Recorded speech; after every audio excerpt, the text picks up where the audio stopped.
sometimes goes like this. I think it means I love you. Yeah, it is because he doesn't do it to everybody. It is a definite, it's a little gesture of endearment for sure. Oh no, did you just get sneak attacked? Oh, he tried his best.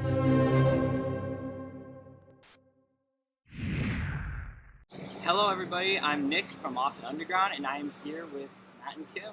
Hey, Hell yeah! I'm chilling Austin vibes hard right now. Oh yeah. Like, I've never done this lean back interview. It feels good in cash. I feel like I need to take part Yeah, now come on. because I'm just blocking. Even though you got like the kitty chair. I got the here. kitty chair, but I Yeah. can still chill in it. All right, you're chilling. Oh yes. You guys. And like you then got we the- all get Yeah, in no, we're all okay. like, Oh, okay. we're ready for the interview now. You're talking about Austin vibes. You guys were here for South by, right? We were. How do you feel about performing tonight when you're here last time in South by? Do you guys like being in What? Austin? I feel like South by is like a beast of its own. And for us, when we come in now, like we used to come in and be here for like 5 days, play maybe 12 shows in those 5 days. But this time we just kind of come in real quick and pop right out. I feel like we were only downtown for a total of 8 hours. But at the same time, some of its Austenness showed itself because we were doing shows for Capital One, and you know we knew it was going to be badge holders and people with the sponsor, and we didn't know. We're like, maybe it'll be a little stiff. By the end, everyone had their shirts off, swinging them around their head, and I'm like, only in the way we can do in Texas, right? That is great. That is awesome. Do you have like a favorite Austin moment from all the times that you've been in Austin? I don't know if it would be your favorite, but the time that you passed out in the piss bush was probably pretty amazing. What? Okay, I'll give this story can be long. I'll give you the short version. No, it was years ago, South by Southwest. We were on like the last day of it. We were so tired, and we decided there was 2 things: we could either go to bed or each drink an entire bottle of champagne. You remember But it that? was a bottle of champagne and sparks. It was whatever the combination. It wasn't great. And there was this one bush that was on the other side of the highway that everyone was using as a bathroom. And so again, long story short, Kim couldn't find me. And after hours, she found just my feet sticking out of this bush because I must have decided while peeing that would be a good place to take a little nap. And so, so I was surely covered by many strangers' urine. Yeah. That's a good That's time pretty in gross. Austin. If that's your favorite Austin moment, Again, she said I not don't know. favorite. We're moving the question. Interesting. The most disgusting Austin. Most moment. disgusting Austin moment. That is. I mean, that's I an thought even it better was question. hilarious, but yeah. I think it's pretty funny. So you guys have a new album coming out next month, almost every day. Can you tell me a little bit more about it? I'm gonna tell you need to listen to that album on repeat On- every single day. Not almost every I day, will. every single day. Yeah, almost every day. We blew it. We should have just wrote every single day. Um, Twice a day. No, it's different for us. I mean, we've been doing this for a while.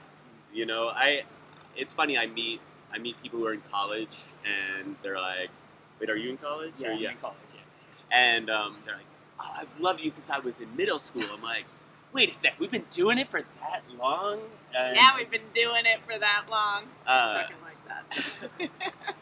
But this one sort of came from a different place because last year Kim tore her ACL and her meniscus on stage in Mexico, and we had a tough year. And we had and obviously there was a lot, the political climate and everything else going on, and we just, part of the title was just more bad news almost every day. And so it came from a different place, but I think a really inspired place, like a therapeutic place, which isn't how we've always written. And so it felt good, it felt fresh, it felt new. That's great. That's awesome. And kind of a new sound, which I kind of want to talk about. Your most recent single, "Happy If You're Happy," it does kind of have like a different sound. Can you tell me like a little bit like the meaning behind the song and like what went into it? Well, Kim says it sounds like it's about a pretty cool person. Right? I mean, whoever the song's about seems like they're super awesome. And we've pretty much stayed away from like love songs and whatever for most of our entire career. We just thought it was going to be too cutesy to hear like, this couple singing to each other or whatever, but seeing Kim, like, not happy is weird. And when she was all jacked up, you were bummed out. Yeah. And it really was heavy on me. So it was just about how I really am only happy if she's happy. And Woo! Look at this. but so sweet. And in that, we just made it as simple as we could. It's literally just my vocal, it's Kim's vocal, and some finger snaps. And I think that kept the purity of the song or something. Oh my God, I'm sorry. You're better now. I am better now. But so it's like, again, I feel it's very real. Even the words, it's not about some, like, proclaiming to the stars love. It's about the type of love, like, a couple might have, which is, I'll We sleep. gotta stop. Lines like, I'll Okay, sleep in so museums sweet. while you take all day to see them. Like. Well, it's true. Matt does fall asleep in the museums while I run around, and then I'll come back and I'll be like, they have this piece. And I'm I'll like, be that's okay. awesome. I'll grab another couple.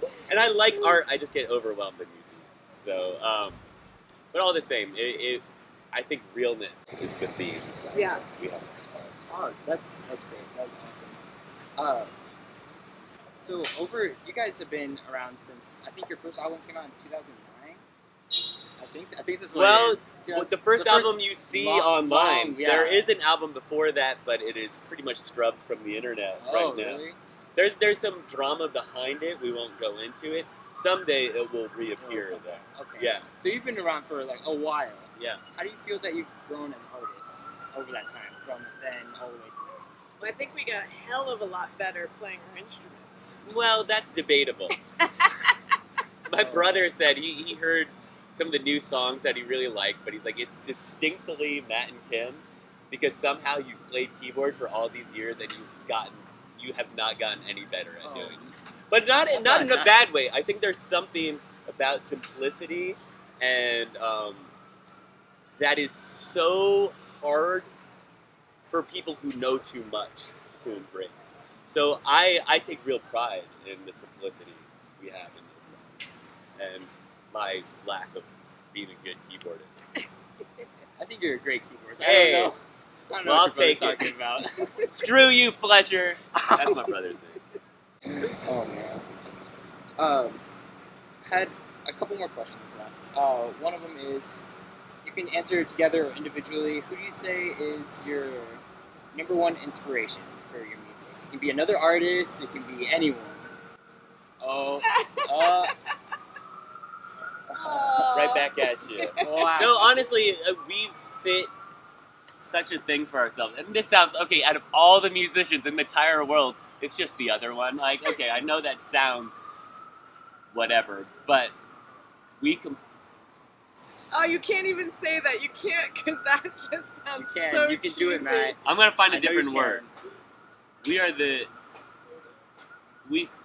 yin to yang. Like, for me, I'm good at, like, really detailed little things, but we would have never not played in our bedroom if it wasn't for Kim. She's a real go-getter. She's like, she works hard and fast and gets things done. But she also can go too quickly and not take the time to make it, in my mind, right. Like, or perfect. Yeah. As perfect, as great as it could be. So I think we balance each other. Yeah. Oh my god, I can't believe what you were gonna say. I didn't say it. You're so close to seeing me. On the record, it wasn't said. Is there anything you'd like to add, Kim? No, I'm Yeah, you genius say, over yeah, here. yeah. Okay, my last question for you. Do you guys have any plans for after this tour? More touring, or what's going on? We have a couple shows coming up for the summer. I mean, after being injured, my goal is to keep playing and never stop again. Like, I never want time off. I just want to keep doing this because I missed it so much, and I'm so happy to be back. But I also, okay, that is true. We got some festivals and stuff like that coming up in the summer. But, like, on this album, we also had a bunch of our friends do, like, guest vocals. It's like more of a background thing. It was just to fill out the sound and make it feel more alive. And I loved, like, working with friends. And I hope we get to do, like, some collaborations. Because in indie and alternative music, it doesn't happen like it happens in pop or hip hop or EDM or whatever. There's always collaborations and stuff like that. So I hope to do that this year. So. That's great. That's awesome. Well, thank you so much Yeah, for being thank with you. me. Thanks. And make sure to follow Austin Underground at ATX Underground on Twitter and Instagram and all of that. And would you like to plug yourselves? Yeah, listen to Almost Every Day.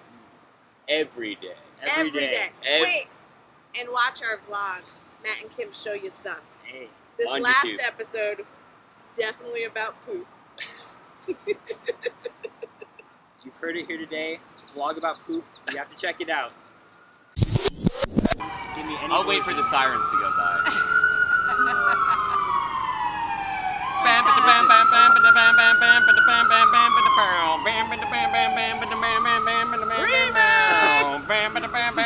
It's just our background music. Yeah, It's cool. for the interview. Even though we're going to have to pay a license for that siren.